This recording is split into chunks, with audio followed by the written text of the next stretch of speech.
नमस्कार, मैं हूं आपके साथ कनिका अरोरा और आप देख रहे हैं एफएम न्यूज। तो बुलेटिन की शुरुआत करते हैं इस वक्त की बड़ी खबरों के साथ। देश की एक लोकसभा और 4 विधानसभा सीटों पर हुए उपचुनावों की काउंटिंग जारी है। 4 राज्यों में से बंगाल में टीएमसी, बिहार में आरजेडी और छत्तीसगढ़ और महाराष्ट्र में कांग्रेस के प्रत्याशी आगे चल रहे हैं।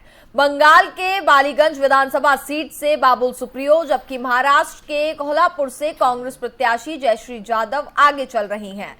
वहीं बिहार के बोचहा सीट से बात करें तो राजद प्रत्याशी आगे चल रहे हैं। बता दें कि बंगाल की एक लोकसभा और एक विधानसभा समेत छत्तीसगढ़, महाराष्ट्र और बिहार की एक एक विधानसभा सीट पर 12 अप्रैल को मतदान हुआ था, जिसको लेकर के आज नतीजे सामने आएंगे और काउंटिंग फिलहाल लगातार जारी है। देखना होगा इसमें क्या कुछ नतीजे हैं जो निकलकर सामने आ सकते हैं। 4 राज्य की 5 विधानसभा सीटों पर ये चुनाव हुए थे। और इस खबर पर हमारे साथ ज्यादा बातचीत के लिए हमारे एग्जीक्यूटिव एडिटर अक्षय राय जुड़ गए हैं, उनका हम रुख कर लेते हैं। अक्षय जी, बात करें तो जहां 12 तारीख को उपचुनाव हो गया है और जिसको लेकर के आज काउंटिंग फिलहाल जारी है और जो नतीजे अभी तक सामने आ रहे हैं उसमें ये देखने को। अक्षय जी हमारे साथ इस खबर पर जुड़ गए हैं, उनका हम एक बार रुख करते हैं। अक्षय जी, बात की जाए तो 12 अप्रैल को उपचुनाव हो गए हैं, जिसको लेकर के आज काउंटिंग फिलहाल जारी है और जो नतीजे अभी तक सामने आ पाए हैं, कहीं ना कहीं कांग्रेस जो है वो आगे नजर आ रही है। अब देखिए, 12 तारीख को बाईपोल्स हुए थे। एक लोकसभा और 4 विधानसभा क्षेत्र थे उसमें, जिसमें की वोटिंग हुई थी और आज काउंटिंग चल रही है। बीजेपी से 40 स्टार रहे शत्रुघ्न सिन्हा अब कुछ दिन पहले कांग्रेस चले गए थे और अब टीएमसी से आसनसोल से लोकसभा चुनाव उन्होंने लड़ा था। अब वो आगे चल रहे हैं आसनसोल से, और आसनसोल से जो अग्निमित्रा जो है पॉल बीजेपी की, वो पीछे चल रही हैं। कई ऐसे कद्दावर उम्मीदवार रहे हैं जिनकी प्रतिष्ठा इस बार दांव पर है। बाबुल सुप्रियो एक समय केंद्र सरकार में मंत्री रहा करते थे, लेकिन उन्होंने बीजेपी छोड़ दिया था। टीएमसी से वो बालीगंज से उपचुनाव लड़ा था उन्होंने, वो आगे चल रहे हैं। इसके अलावा छत्तीसगढ़ की खैरागढ़ सीट है और बिहार की जो सीट है उसमें बचाहा आरजेडी वहां से आगे चल रही है। इसके अलावा महाराष्ट्र की एक सीट है कोल्हापुर नॉर्थ, वहां से भी बीजेपी पीछे चल रही है। तो साफ तौर पर है कि 5 अगर कह सकते हैं सीटों पर, एक लोकसभा और 4 विधानसभा, उसमें से सभी सीटों पर बीजेपी पीछे चल रही है फिलहाल। और कहा जा रहा है कि जो क्षेत्रीय छत्रप है वो बीजेपी को पछाड़ते दिख रहे हैं इसमें। बिल्कुल। वहीं छत्तीसगढ़ की अगर हम बात करें तो खैरागढ़ सीट जो है वो काफी ज्यादा महत्वपूर्ण है। इसको लेकर के बात करें तो बीजेपी पार्टी ने तमाम दावे ठोके, साथ ही कांग्रेस सरकार पर निशाना भी साधा। वहां से हमें अभी क्या अपडेट मिल पा रहा है अक्षय जी? देखिए, खैरागढ़ से कांग्रेस उम्मीदवार वहां से आगे चल रहे हैं और सबसे बड़ी बात ये रही कि सीएम बघेल ने भी वहां पर दौरा किया था, प्रचार किया था। खैरागढ़ से भी कांग्रेस आगे चल रही है, टीएमसी पश्चिम बंगाल में आगे चल रही है, बिहार में आरजेडी आगे चल रही है बछार से, और कोल्हापुर से भी बीजेपी पीछे चल रही है। तो साफ तौर पर कह सकते हैं कि फिलहाल का जो उपचुनाव है वो थोड़ा सा विपक्ष के लिए संजीवनी का काम कर सकता है। लेकिन जिस तरह से बीजेपी ने फिलहाल के विधानसभा चुनाव में जीत हासिल की थी, बीजेपी साफ तौर पर यही कहेगी कि उसको इन चुनावों से कोई फर्क नहीं पड़ता। लेकिन कम से कम जो शत्रुघ्न सिन्हा है उनके लिए एक संजीवनी मिलती दिख रही है। एक बार फिर से वो लोकसभा सदस्य हो जाएंगे, तो साफ तौर पर है कि शत्रुघ्न सिन्हा के लिए एक राजनीतिक संजीवनी का काम ये उपचुनाव कर सकता है। बिल्कुल। हम अगर देखें तो विधानसभा चुनाव में प्रचंड जीत हासिल की। अक्षय जी से फिलहाल संपर्क टूट गया है, लेकिन जैसा कि आपको बता दें कि आज नतीजे जो हैं वो उपचुनाव के सामने आने वाले हैं। 4 राज्य की 5 सीटों पर उपचुनाव हुए थे, जिसमें से एक लोकसभा, 4 विधानसभा सीटें हैं जिन पर चुनाव हुआ था और आज इस पर नतीजे सामने आ जाएंगे। और अभी तक का जो अपडेट हमें मिल पा रहा है, इसमें देखा जाए तो सभी जगहों पर कांग्रेस आगे चल रही है। साथ ही बंगाल में बात करें तो टीएमसी आगे चल रही है। ऐसे में देखना होगा क्या कुछ नतीजे हैं जो निकलकर सामने आएंगे, लेकिन वहीं बीजेपी के लिए ये करारी हार भी मानी जा रही है।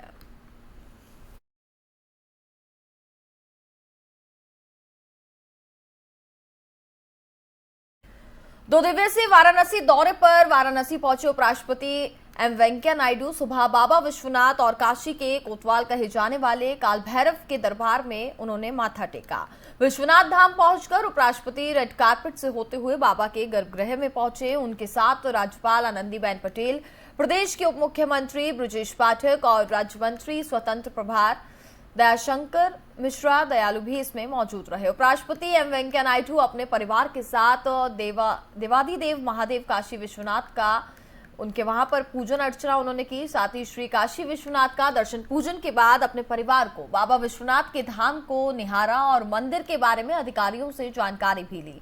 मंदिर में दर्शन के बाद उन्होंने कहा कि अकल्पनीय है ये दृश्य। काशी विश्वनाथ धाम के दर्शन पूजन के बाद उपराष्ट्रपति वेंकैया नायडू सीधे बाबा काल भैरव के दरबार पहुंचे, जहां विधि विधान से बाबा का पूजन किया। महंत नवीन गिरी ने उनकी पूजा संपन्न कराई। उपराष्ट्रपति वेंकैया नायडू ने परंपरा अनुसार तेल अर्पित किया और देश में सुख शांति की कामना की।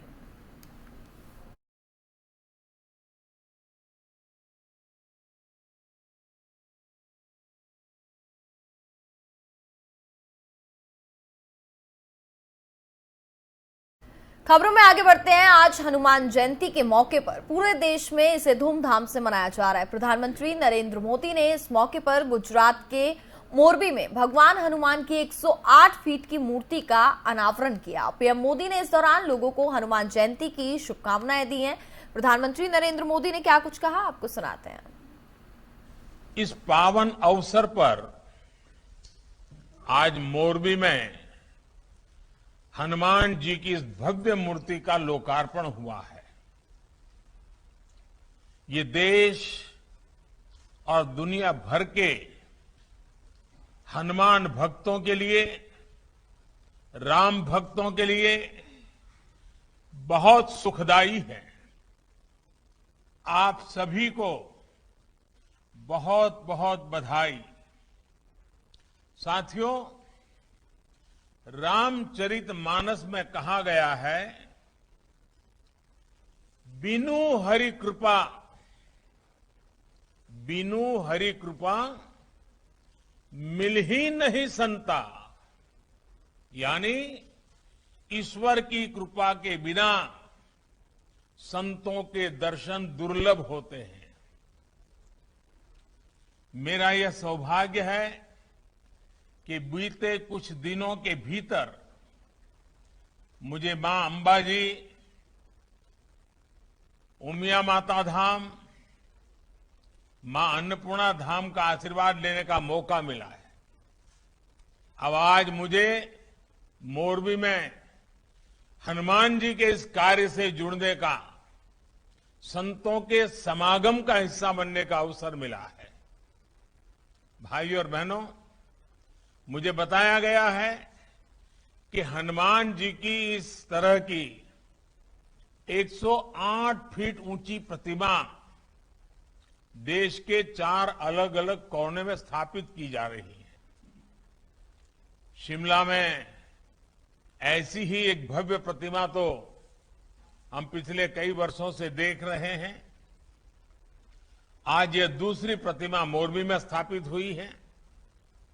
2 अन्य मूर्तियों को दक्षिण में रामेश्वरम और पश्चिम बंगाल में स्थापित करने का कार्य चल रहा है, ऐसे मुझे बताया गया। साथियों, ये सिर्फ हनुमान जी की मूर्तियों की स्थापना का ही संकल्प नहीं है, बल्कि ये एक भारत श्रेष्ठ भारत के संकल्प का भी हिस्सा है। हनुमान जी अपनी भक्ति से, अपने सेवा भाव से सबको जोड़ते हैं। हर कोई हनुमान जी से प्रेरणा पाता है। हनुमान वो शक्ति और संबल है जिन्होंने समस्त वनवासी प्रजातियों और वन बंधुओं को मान और सम्मान का अधिकार दिलाया। इसलिए एक भारत श्रेष्ठ भारत के भी हनुमान जी एक अहम सूत्र है। भाइयों और बहनों, इसी प्रकार राम कथा का आयोजन भी देश के अलग अलग हिस्सों में लगातार होता रहता है। 5 राज्यों में हार के बाद कांग्रेस ने वरिष्ठ नेताओं की बैठक बुलाई है। कांग्रेस के कई वरिष्ठ नेता बैठक में शामिल हैं। खबरों के मुताबिक पार्टी के 14 वरिष्ठ नेता बैठक में मौजूद हैं। आने वाले चुनाव को लेकर के पार्टी ने ये बैठक बुलाई है। इस मीटिंग में चुनावी रणनीतिकार प्रशांत किशोर ने भी शिरकत की है और बैठक में एंटनी मल्लिकार्जुन खड़गे, चिदम्बरम, दिग्विजय सिंह समेत तमाम कई वरिष्ठ नेता इसमें शामिल बताए जा रहे हैं। आपको बता दें कि ऐसा पहली बार हुआ है कि कांग्रेस के वरिष्ठ नेताओं के साथ तो प्रशांत किशोर भी मौजूद हैं।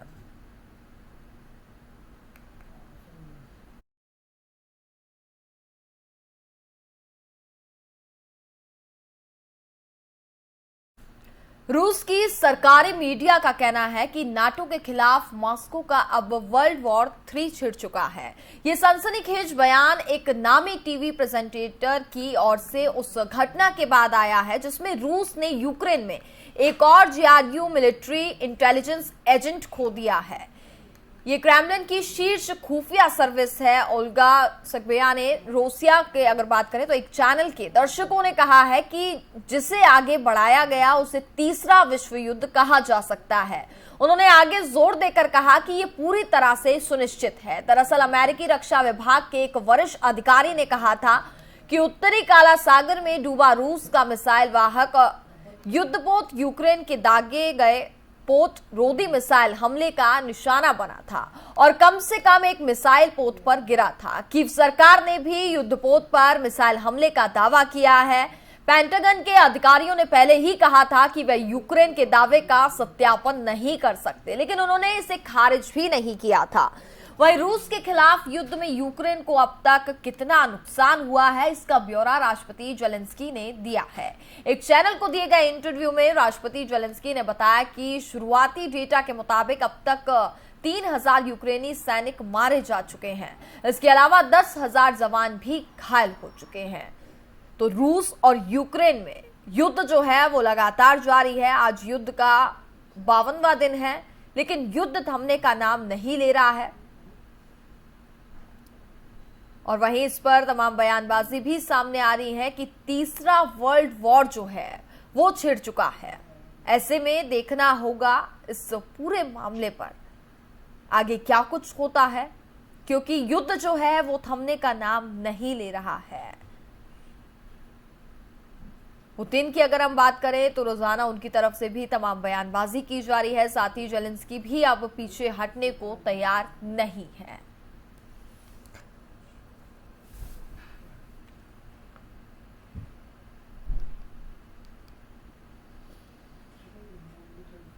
और इसमें यूक्रेन को जो है काफी ज्यादा नुकसान भी हुआ है।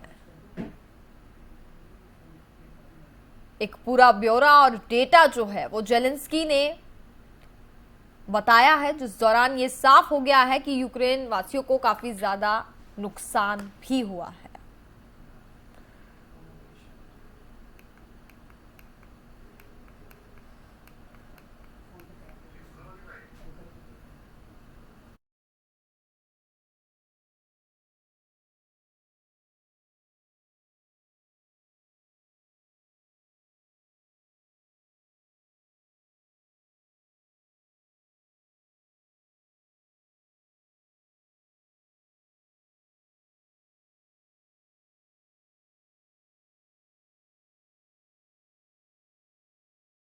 और हमारे साथ इस खबर पर ज्यादा बातचीत करने के लिए मेजर मोहम्मद अली शाह हैं, वो जुड़ गए हैं। हम उनका रुख करते हैं और उनसे जानने की कोशिश करेंगे कि आगे ये युद्ध किस तरीके का रुख ले सकता है।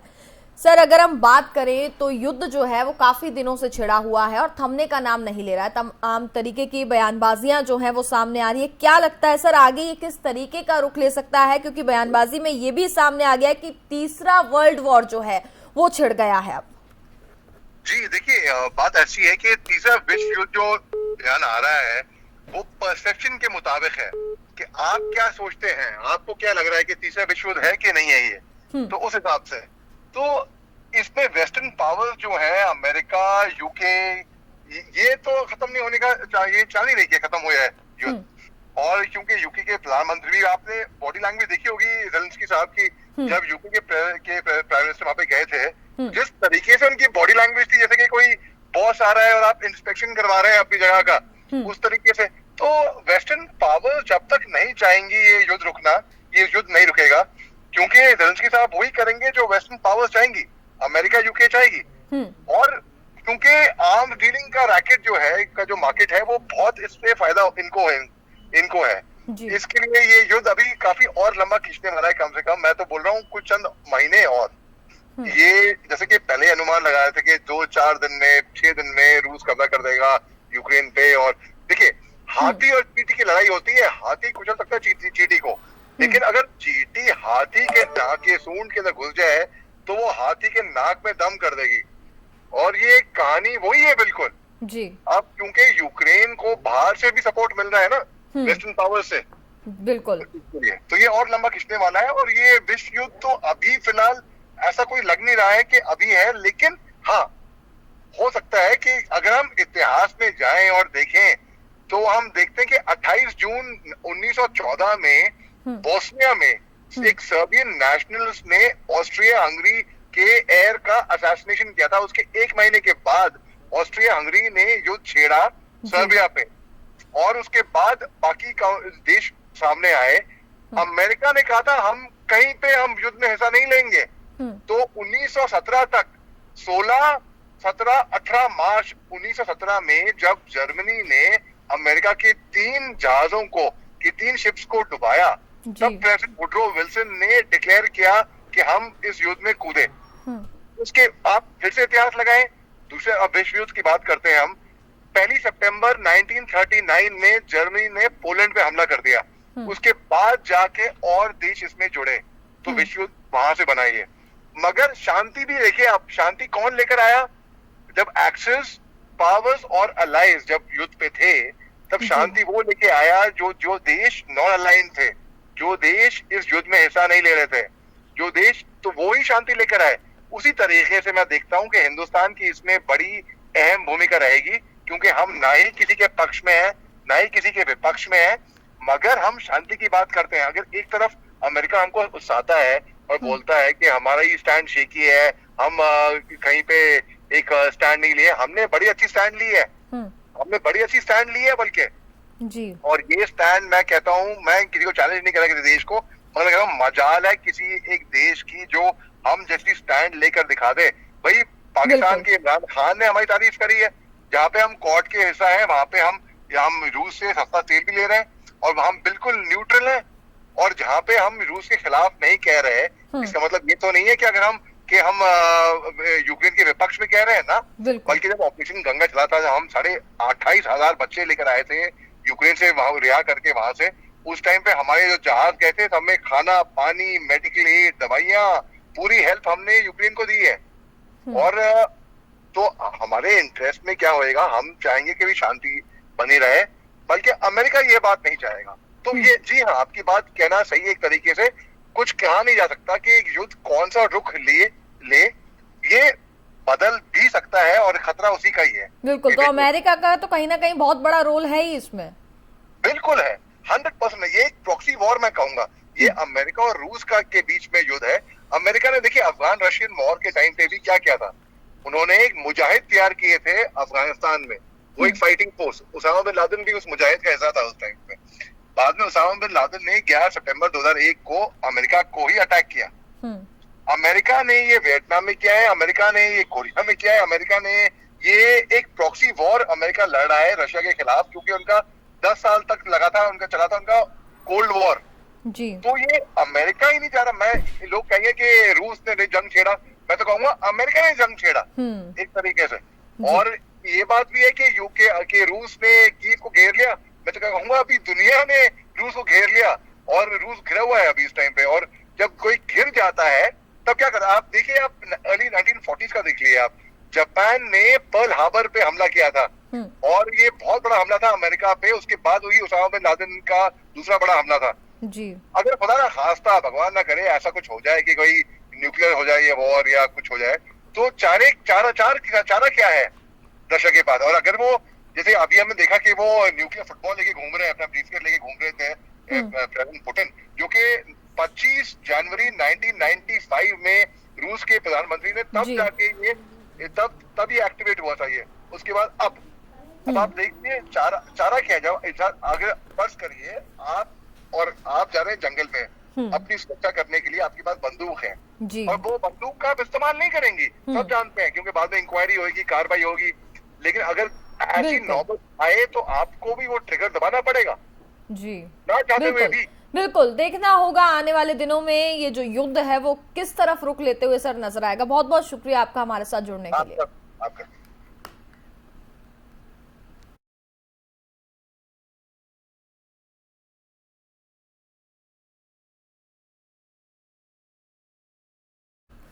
श्रीलंका में गंभीर आर्थिक संकट बरकरार है। धीरे धीरे देश में हालात और ज्यादा बिगड़ते हुए नजर आ रहे हैं। महंगाई और बिजली कटौती की समस्या से लोग बेहद जूझ रहे हैं। वहीं पेट्रोल और डीजल की भारी किल्लत है। ईंधन की कमी की वजह से काफी परेशानियों का सामना पहले से ही करना पड़ रहा है। इसी बीच श्रीलंका की सरकार ने ईंधन प्रतिबंध का ऐलान कर दिया है, जिससे लोगों को काफी ज्यादा दिक्कतों का सामना करना पड़ रहा है। ऐसे में देखना होगा आने वाले दिनों में और क्या कुछ हो सकता है।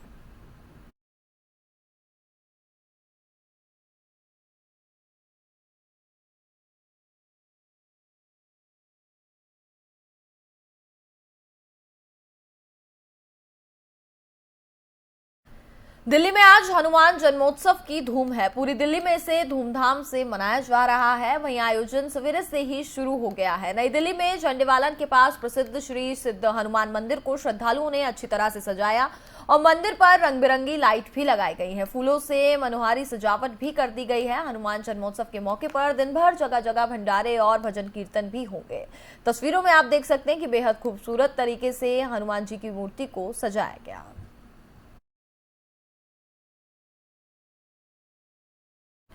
देश भर में अब कोरोना के मामलों में बढ़ोतरी देखने को मिल रही है। ऐसे में बात करें देश की राजधानी दिल्ली की, तो यहां भी हालात अब कुछ ठीक नजर नहीं आ रहे हैं। बता दें कि दिल्ली में बढ़ते कोविड-19 मामलों को लेकर के अरविंद केजरीवाल सरकार ने स्थिति से निपटने के लिए कमर कस ली है और सभी अस्पतालों को निर्देश भी दे दिए हैं कि सभी अस्पताल अलर्ट मोड पर है। इसी पर दिल्ली के स्वास्थ्य मंत्री सत्येंद्र जैन ने कहा कि दिल्ली सरकार स्थिति पर करीब से नजर रखी हुई है और सरकार कोई जोखिम नहीं लेना चाहती है। हमने अपने स्वास्थ्य ढांचे को पूरी तरीके से तैयार कर लिया है। तो दिल्ली की केजरीवाल सरकार जो है वो अब कोविड से लड़ने को पूरी तरीके से तैयार है।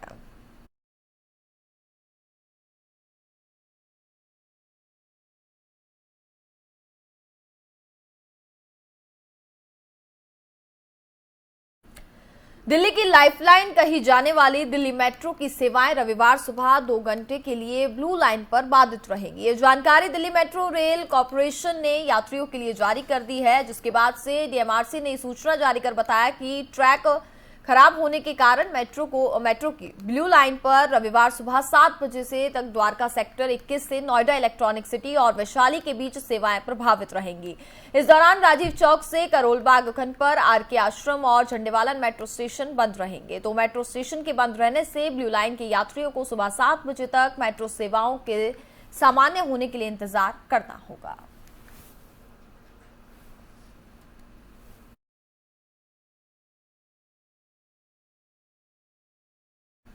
और इसी के साथ फिलहाल इस बुलेटिन में बस इतना ही। देखते रहिए एफएम न्यूज। नमस्कार।